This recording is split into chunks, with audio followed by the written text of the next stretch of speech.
شادی نہیں ہو رہی، کئی سال ہو گئے، رشتے آتے ہیں انکار ہو جاتے ہیں، کیا کروں؟ میرے مقدر میں سکون ہے ہی نہیں۔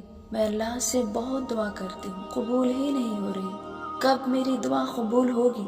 اگر آپ بھی ایسا ہی سوچتے ہیں تو میں آپ سے بتا دوں کہ ایک مقولہ آپ جانتے ہوں گے، دیر آئے درست آئے۔ تو میری بہنوں، گھبرائے نہیں، ہو سکتا ہے کہ آپ کے لیے اللہ نے بہت بہترین ہم سفر رکھا اور آپ کو دینے کا وقت ابھی نہیں آیا، اس لیے اللہ آپ کو انتظار کروا رہا ہے، کیونکہ ہر چیز ہمیں اپنے وقت پر ملتی ہے، اور جس چیز کے پیچھے ہم بھاگتے ہیں نا، وہ اور انتظار کرواتی ہے۔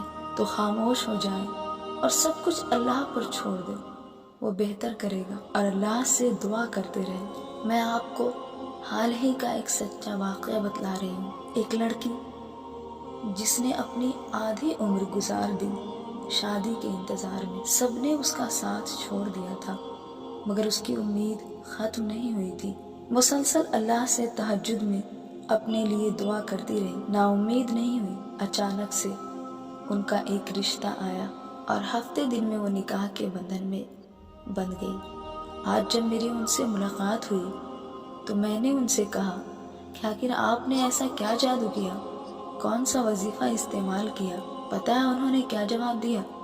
کہ میں نے اپنے اللہ سے یقین نہیں توڑا، امید نہیں چھوڑی، ہمت نہیں ہاری، اور دعا کرتی رہی۔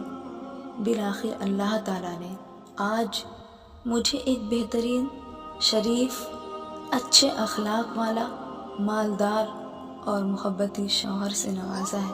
مجھے یقین تک نہیں تھا کہ میرا اللہ مجھے اتنا بہترین تحفہ دے گا۔ تو میری بہنیں، آپ بھی اللہ پر یقین رکھیں، امید نہ توڑیں، دعا کرنا نہ چھوڑیں، اتنا مانگیں کہ اللہ تعالیٰ کو ترس آ جائے آپ پر اور سن لے آپ کی دعا۔ تہجد کی 2 رکعت کافی ہے آپ کے لیے۔ اللہ سے دعا مانگتی رہیں، انشاءاللہ ضرور ملے گا۔